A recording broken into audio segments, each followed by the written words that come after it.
We have been hanging around here without a guide. I just finished with the other group. That is why I could not be with you. I've just finished with the other group. Maybe 5 past, no, it's already 12:15. Yeah, I finished maybe 10 past, 11 minutes past. And then down there, we had the prison clinic or prison sick bay. I've already explained the forms of torture. Naturally, some of the guys, when they came here, they already had long-term mental damages as a result of torture.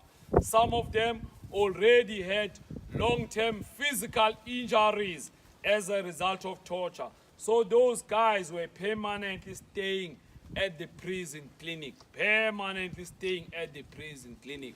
Otherwise, you will also have other health problems in the prison. TB, arthritis, migraines, stress-related problems, flu, and so on and so on. The prison doctor will be there every Wednesday morning, not on any other day, only Wednesday morning. That means even if you are not well today, you wait for Wednesday. Yeah, otherwise you will get by just by being given basic pain tablets, that kind of thing. Wait for Wednesday. Now, if you want to be checked by the prison doctor, you had to inform your section guards. We were kept in 9 areas.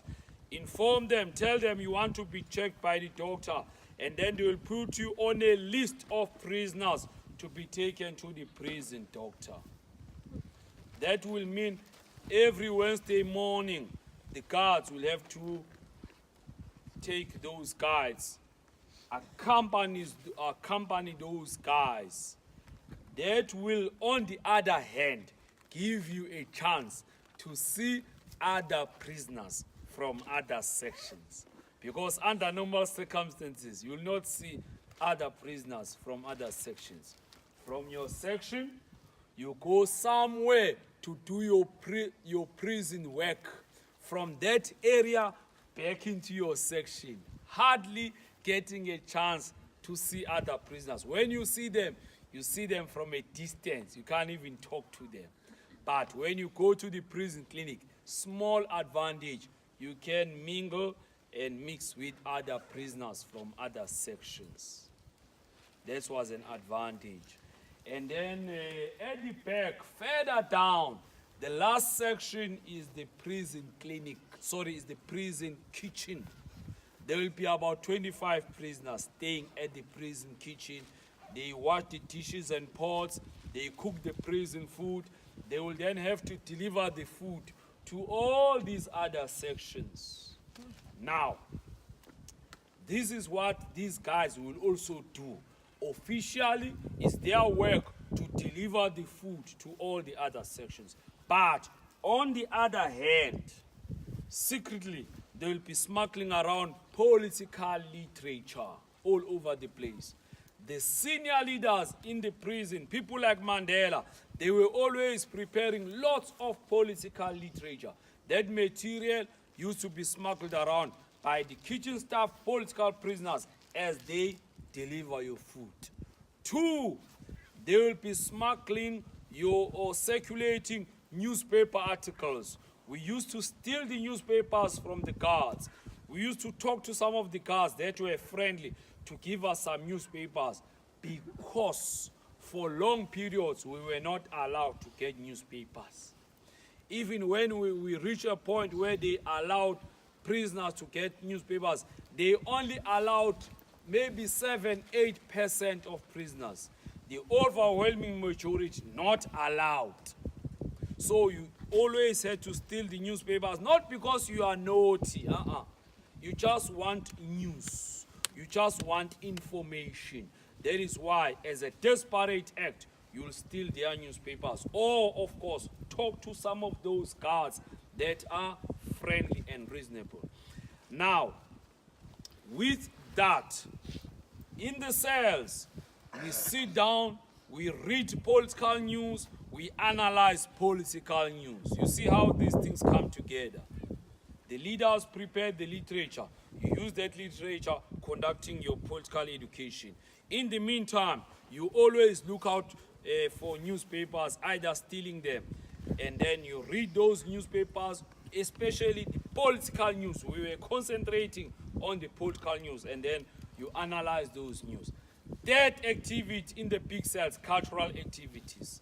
Singing your political songs, freedom songs, doing your resistance dance. Sometimes we have a session for political poetry. Sometimes we have a session for political stage plays. At least once a week you do that. Session for either poetry or stage play. So with all those activities, it was a very lively environment in the big cells, very lively. The big advantage after lockup, you will not have the guards hanging around your cells after lockup. No. The nearest guards will be the guards up there, near the control room. Second nearest guards will be the guards on the watchtowers. There are about 4 watchtowers. I mean 5 actually, 5. You have 1 in the middle and 4 on the at the periphery. You'll have those guards there. And then the rest of the guards will either be at the along the coastal line or at the harbor and so on. So you'll not have them hanging around your section. So that was an advantage on our side. That is why we'll sit down, political education, news reading, news analysis, and then of course have some cultural activities. And then to manage ourselves, coordinate our things, even resolving some of our problems, we were using section committees.